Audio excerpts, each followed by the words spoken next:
नमस्कार दर्शकों, आप देखना शुरू कर चुके हैं न्यूज़ 24 रीवा से। मैं हूं निखिलेश कुमार सिंह। बिंद की इस समय जो राजनीतिक सरगर्मियां हैं काफ़ी बढ़ चढ़कर बोल रही हैं। बहुत ही गर्मजोशी के साथ सभी लोग चुनाव में उतर चुके हैं। हम इस समय मौजूद हैं बीजेपी के मनगवा से विधायक पंचूलाल प्रजापति जी के साथ मौजूद हैं इस समय। ये बीजेपी से बहुत ही पुराने और वरिष्ठ नेता हैं। अटल बिहारी वाजपेयी जी ने एक बात कही थी कि सत्ता जो होता है वह सुख भोगने का साधन नहीं होता है, राष्ट्र निर्माण का एक दायित्व दिया जाता है। तो हम जानना चाहेंगे इनसे क्या बीजेपी इस वक्त उस दायित्व को पूर्ण रूप से निभा रही है। सर, हमारे चैनल पे आपका स्वागत है। देखिए, जो भारतीय जनता पार्टी का संस्कार था, नीति और ये सब चीजें, हमको अब ऐसे लग रहा है कि अब उससे ये हट रही है। क्योंकि मैं एक साक्षात उदाहरण हूँ कि मैं जब से होश आवाज संभाला तब से हम भारतीय जनता पार्टी का दामन थीमे और हमारे रंग रंगों में मतलब भारतीय जनता पार्टी बनी रही। हमने 98 में चुनाव भी लड़ा देव तालाब से, और देव तालाब से एक बहुजन का गढ़ जो बना हुआ था उस गढ़ को हमने तोड़ा। फिर दूसरे पंचवर्षीय भी देव तालाब से रहे।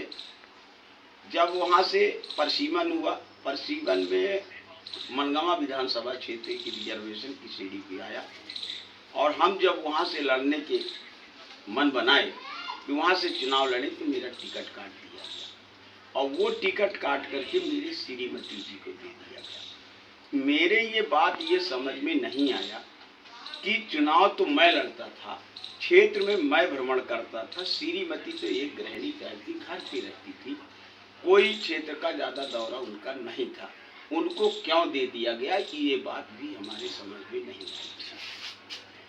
फिर हमारी श्रीमती जी भी मनगवा से लड़ी। श्रीमती जी भी वहाँ मनगवा के लोगों ने आशीर्वाद दिया और वो विजय हासिल किया। दोबारा लड़ी, वो थोड़ी मध्य प्रदेश में सेकंड स्थान पर उन्होंने श्रीमती जी रही। फिर इसके बाद हमको टिकट दिया गया और हम भी वहाँ से चुनाव लड़े, और जनता ने बहुत बड़ा आशीर्वाद देकर रीवा जिले में सबसे अधिकतम मतों से हमको जिताया। अच्छा विधायक जी, एक सवाल हमारा ये है आपसे कि हमने सुना है कि आप आज तक एक भी चुनाव नहीं हारे हैं आप। जी, फिर पार्टी आपके साथ ऐसा क्यों की, इसका कारण क्या है? देखिए, हम जो जब से चुनाव लड़ने लगे आज तक एक भी मतलब चुनाव हम नहीं हारे विधानसभा का। हमारी श्रीमती थोड़ी सी वोट में दोबारा जरूर वो हो गई थी, परंतु आज तक मैं ये जो चुनाव कोई भी चुनाव हमने नहीं हारा विधानसभा का। परंतु अब लोगों को ये लगने लगा कि अब भगोड़ों की पार्टी हो गई। आज वो 4 दल जिसको मिली है, हमारे वहाँ से टिकट मिल रही है नरेंद्र प्रजापति को, वो 4 दल बदल करके आया। हमारा पार्टी वालों से निवेदन था कि अगर हम कंटक थे, अगर हमारा कोई बहुत बड़ा दोस्त था, तो अगर हमारी टिकट आप काट रहे तो किसी जो कार्यकर्ता है, क्षेत्रीय कार्यकर्ता, जैसे राम जी प्रजापति हमारे जिला के महामंत्री थे, वो हमारे क्षेत्र मनगवा के हैं, उनको आप दे देते। राम मिलन प्रजापति बहुत दिनों से लगा था, वो सरपंच भी था, और राम जी भी सरपंच थे, उनको दे देते। सिया शरण साकेत हैं हमारे जिला के एक अनुसूचित मोर्चा के अध्यक्ष हैं, उनको आप दे देते तो हमें एक ये संतोष हो जाता कि चलिए कार्यकर्ता को दिए। परंतु ऐसा आदमी को भगोड़े को दिए जो कि 4 दल बदल करके आया, और 4 दल जहाँ जहाँ बदला है तो ये बड़े ही नेताओं को पकड़ता था और वहाँ सर्वनाश करके आया कि वो चारों दल के नेता नहीं बचे। पहले ये मैं 98 में जब चुनाव लड़ा तो ये दीवारों में लिखना, खंभों में लिखना, ये हर तरह से करता था, बहुजन में था।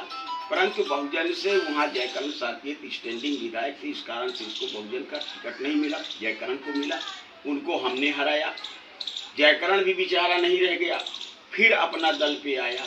अपना दल में एक सतना के कोई कुशवाहा जी थे, अब नाम तो नहीं आ रहा, वो प्रदेश के प्रभारी थे अपना दल के, उनको पकड़ा इन्होंने, उनके साथ रहते रहे, भोजन पानी कराए, परंतु उसको ये लगा कि नहीं ये एक बेकार टाइप का आदमी है, उनका टिकट न दे करके बिंदा प्रसाद साकेत को अपना दल से वहाँ से उतारा देतला से। अब इसके बाद वो अपना दल भी छोड़ के भागा, वो भी बेचारा मर गया, नहीं रहा। फिर दादा के यहाँ आए, दादा स्वर्गीय श्रीनिवास तिवारी जी जो हमारे विधानसभा अध्यक्ष थे, उनके पास आए। उनका इनय विनय काफ़ी सेवा सत्कार 3-4 वर्षों तक निरंतर वो रहे। इसके बाद जब दादा ने और माननीय सांसद सुंदरलाल जी थे स्वर्गीय, तो उनके पास गए। सुंदरलाल जी को ये लगा कि नहीं ये साला फ्रॉड टाइप का आदमी, इसको नहीं देना चाहिए टिकट। उन्होंने काट करके और एक मैत्री को दे दिया, मनगमा के हैं मैत्री हैं, वो अच्छा कार्य करता था, उसको दिया। हालांकि वो हार गए, हमारी श्रीमती जी चुनाव लड़ी थी, वो भी हार गए। आज दादा भी नहीं रहे। इसके बाद इन्होंने सुंदरलाल को पकड़ा। जब सुंदरलाल को पकड़ा, काफ़ी समय तक सुंदरलाल को पकड़े रहा। इसके बाद आज वो समय टिकट तक आया ही नहीं, समय वो बेचारा वो भी खत्म हो गया। ये बड़े ही लोगों को पकड़ता और अब आज उसको टिकट मिल गया। सदस्यता उनकी नहीं थी। अभी हमारे जब माननीय विधानसभा अध्यक्ष जी साइकिल यात्रा किए थे, उस साइकिल यात्रा में उनको पट्टा पहना दिया था कि आप हमारे कार्यकर्ता हो, जबकि जिला में कोई सदस्यता नहीं। ईमानदारी से पूछे, एक धर्म कर्म को जो मानते, क्रिया कसम के रूप में पूछे, जिनको वो मानते हो कसम से पूछे कि क्या सदस्यता उनकी थी क्या, और सक्रिय सदस्य भी नहीं रहा। और वो ये पहले भी कह रहा था, हम लग नहीं पाए, वो पहले भी कह रहा था कि मैं ये पार्टी में आया हूँ तो वैसे काम करने के लिए नहीं आया, मैं टिकट लेके आऊँ, चाहे जितने में हमको मिले, चाहे करोड़ में मिले, चाहे 50 लाख में मिले, हम टिकट लेके आऊँ। और वही बात है। अच्छा, एक चीज ये भी सामने आ रहा है, मतलब लोगों में चर्चा चल रहा है कि कुछ जमीन उमीन भी वो बेचे हैं चुनाव में खर्च करने के लिए, ऐसा कुछ। हाँ बिल्कुल बेचे। जब ये टिकट की घोषणा नहीं हुई, इसके पहले 15 दिन पहले बेच करके, और वो जमीन बेच करके पैसा दिया, बेचकर, जमीनें बेचकर पैसा इकट्ठा लोग कर रहे हैं चुनाव में खर्च करने की, ऐसी कवायद जनता के बीच में चल रही है। तो आपसे सवाल, सीधा सवाल हमारा ये है कि अगर पैसा खर्च करने के लिए जमीनें बेची जा रही हैं, तो वो नेता जो जमीन बेचकर जनता के बीच में आ रहे हैं, क्या वो जनता का विकास कभी कर पाएंगे? देखिए, जो जमीन बेचा, बेचने से वो पैसा दे करके टिकट लिया जी, अभी तो पैसा दे करके, अब ये चुनाव लड़ने के लिए अगली जमीन बेचेगा जी। बेच। उसके पास जमीन, देखिए ऐसा था कि उनके पिता जो नारेंद्र प्रसाद प्रजापति के पिता बड़े बाबू टेलीफोन में थे, और वो काफ़ी जमीन रीवा में 2-3 प्लाट वो बनाए हुए। अब एक प्लाट में तो मकान बना लिए जहाँ की रह रहे हैं, और 2-3 प्लाट पड़े हुए। ऐसा अभी ये सुनने को मिला है कि वो दूसरा प्लाट अब चुनाव लड़ने के लिए वो बेचे। पहले वाला प्लाट जो वो उन्होंने बेचा, वो तो देने के लिए बेचा। अब कोई, देखिए प्रदेश के नेता कोई नहीं लेता, हमको भी टिकट मिला था, कोई एक पैसा आज तक हमारे जो शीर्ष नेता है कोई नहीं लिए। यहीं के जो लोग हैं, यहीं के लोगों को उन्होंने दिया, और उन्होंने ये कह के लाया कि मैं इसको जिता के लाऊंगा। और इस कारण से सीएम साहब और प्रदेश अध्यक्ष संतुष्ट हो गए कि वरिष्ठ नेता कह रहे हैं तो जरूर जिता के ले आएंगे। ऐसा करके ये उन्होंने टिकट दिया। अब पूरा हस्तक्षेप भी कर रहे हैं। आपका जब से टिकट सुनने में आ रहा है काटा गया है, उसके बाद आप जनता के बीच में जा रहे होंगे, किस तरह से जनता आपके सामने आ रही है, क्या कुछ जनता की मांगे आपसे? देखिए, टिकट काटने पर हमें तो बहुत बड़ा दुख लगा कि हमारी मृत्यु कर दी गई है। हम श्रीमती जी को भी कह रहे थे कि ना, परंतु अब वो नहीं मान रही, कहती है कि नहीं हम पर्चा डालेंगे। अभी मुझे उम्मीद है शायद कि पार्टी इस बात पे विचार करे कि एक गरीब के साथ अन्याय हुआ, तो शायद है कि जब तक सैंपल नहीं आ जाता है तब तक वो कैंडिडेट नहीं माना जाता, तो आरोपवार में नाम आ जाना ही कड़ा है। अभी कई कांग्रेसों के टिकट बदले गए, दूसरे को टिकट गए, हमारे भारतीय जनता पार्टी में भी बदला गया। तो क्या एक गरीब आदमी के साथ नहीं बदला जा सकता? बदला जा सकता है, परंतु अगर शायद विचार कर ले। कल जो फॉर्म डाले गए, 2 तरह के फॉर्म डाले गए, एक हम भारतीय जनता पार्टी के उसमें वो किया कि शायद एक वरिष्ठ नेता इस पर विचार कर ले और एक गरीब के साथ न्याय दिलाएं, ऐसा करके हमने डाला है। और दूसरा फॉर्म जो हमारी श्रीमती जी ने डाला है एक जो है तो मतलब निर्दलीय के रूप में बहुत सारी पार्टियां आई हमको कहें कि आप हमारे बारे में से लड़ जाइए, इसी में लड़ जाइए। हमको अच्छा नहीं लगा, क्योंकि पार्टी से जब से हम जानने लगे अभी माया ममता अभी उसी में जुड़ी है, इस कारण से हमने एक निर्दलीय के रूप में हुआ हूँ। शायद है कि अगर ऐसी जनता मनगमा की जनता की कहने पर ये भरा हुआ, शायद है कि अगर जीत जाए फिर उसी दल पे आ जाए। ऐसा कोई ये नहीं है कि हम दूसरे दल पे जाएंगे, इसी कारण से हमने निर्दलीय के रूप में भरा है। शायद है वहाँ की जनता हाथों हाथ ले और आशीर्वाद जीत आएगी तो हम फिर भी उसमें आ सकते हैं, ऐसी बात नहीं है। मोह तो एक आदमी अगर कुत्ता भी घर में पालता है तो उससे भी मोह हो जाता है। जिस पार्टी को इन्होंने 4 बार जीत दिलाई हो उससे मोह तो स्वाभाविक सी बात है, मोह तो बनेगा ही। लेकिन क्या बीजेपी की यही एक छवि हो के रह चुकी है कि जो पुराने नेता हैं, जो जमीन के नेता हैं, जो शुरुआत से जीत दिलाए हैं, उनका कोई अस्तित्व ही नहीं रह गया, उन्हीं का टिकट काट दिया जा रहा है। एक बहुत बड़ा सवाल ये उठता है बीजेपी की जो कोर कमेटी है उसके ऊपर। जनता इसका निर्णय करेगी,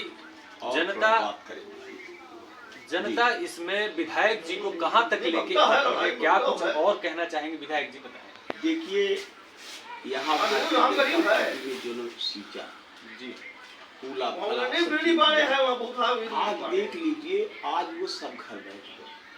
आज ये जितने भी दल पे आए हैं भगोड़े लोग आकर जो असली है भाजपाई था, जिन्होंने संगठन को खड़ा किया, संगठन पे रहे, आज वो सब लोग बेघर जैसे बात।